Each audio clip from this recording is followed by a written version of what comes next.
Emily Callahan is a nurse, activity manager for Doctors Without Borders, MSF. She was evacuated last Wednesday and arrived back in the U.S. just over the weekend. First of all, how does it feel to be out? A lot of people keep asking me that, and I really don't have a good answer. I obviously have a sense of relief that I'm home and I'm with my family and feel safe for the first time in 26 days. And I'm having a really hard time finding any joy in any of it, because me being safe is the result of having to leave people behind. People watching this have seen images from Gaza. They've seen the hospital images. They've seen the horror of children dead day after day after day after day. I mean, they've seen all the images. But to actually be there and to experience it, you're experiencing all these things which a camera can never capture. So could you just talk a little bit about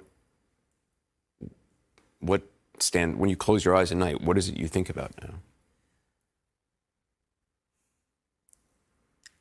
I think the answer to that question, I'll start at KYTC, which was, we were relocated about 5 times over the course of 26 days due to security concerns. And one of the places we wound up was the Khan Yunis training center. We call it KYTC. That's when people had evacuated to the south. So you were in the south of Gaza at that point. Yes, when we went to below Wadi Gaza line. And by the time we left there were 35,000 internally displaced people living alongside us. There were children with just massive burns down their faces, down their necks, all over their limbs.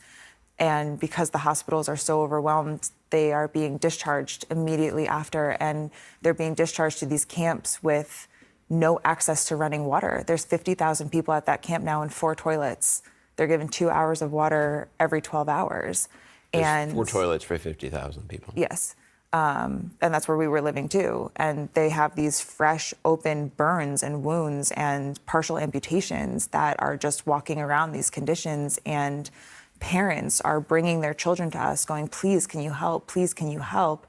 And we have no supplies. When in situations where there are tens of thousands of people and it is a war and people can't feed their kids, things get strange very fast and things get tough very, very fast and people turn on each other. You saw that up close. At KYTC, the reason we had to leave was because we were starting to be harassed. Desperate people who are losing loved ones right and left are angry. And they would point at me and scream, "American," walking past. And at that point, we had no idea what was coming in the next few days. And they would yell things in Hebrew to see if we were Israeli. They accused our national staff of either being traitors or said, you're pretending to be Arab. We know that you're just pretending to be Arab. Stop lying to us. And our staff had to defend themselves. And we said to them over and over again, you don't have to stay. We understand if you want to leave us. And they said, you are family too, and we're not going anywhere. Your staff, the Palestinians who work for MSF, for Doctors Without Borders, were concerned about your safety. We would have died within a week without them.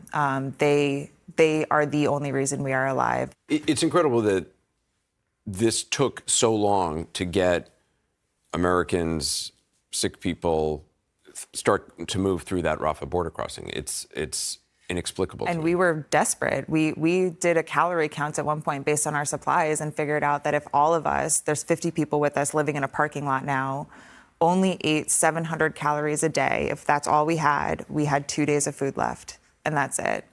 And our national staff took off. We had no cell service at that point, so we had no idea what had happened to them. There's bombs going off all around us because there's no safe place in Gaza.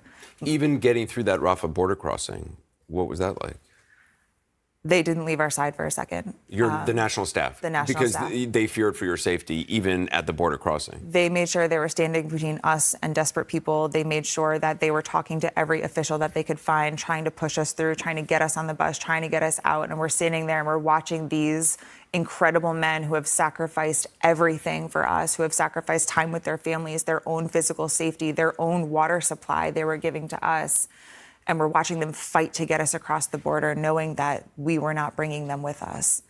and they didn't waver. Ibrahim was right in the front with our passports, fighting so hard to get us on, and we get to Arish that night and find out his parents are dead. They were losing family members and friends. You said if it wasn't for your national staff, you think you would have been killed by people who were just desperate. We either would have starved to death or run out of water. They were the ones that negotiated all of that.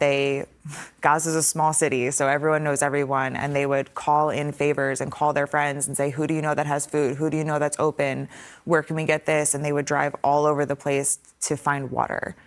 And when we ran out of bottled water in Gaza, they were the ones that were able to figure out that the water truck was coming here at these times, and oh, I know this guy has a grocery store and they still have power sometimes. I think I can probably get something from them. Like when I say we would have starved to death without them, I'm not exaggerating. And in the moments of absolute desperation of civilians, they were steadfast and calm and just talked to them and said, these people are also in the same boat that you are. They have no supplies. They also have no food and water. They are also sleeping outside on the concrete, and did it in such a beautiful way that they were able to talk them down with love and kindness. There was no violence in their heart, and it calmed everyone around them down as well.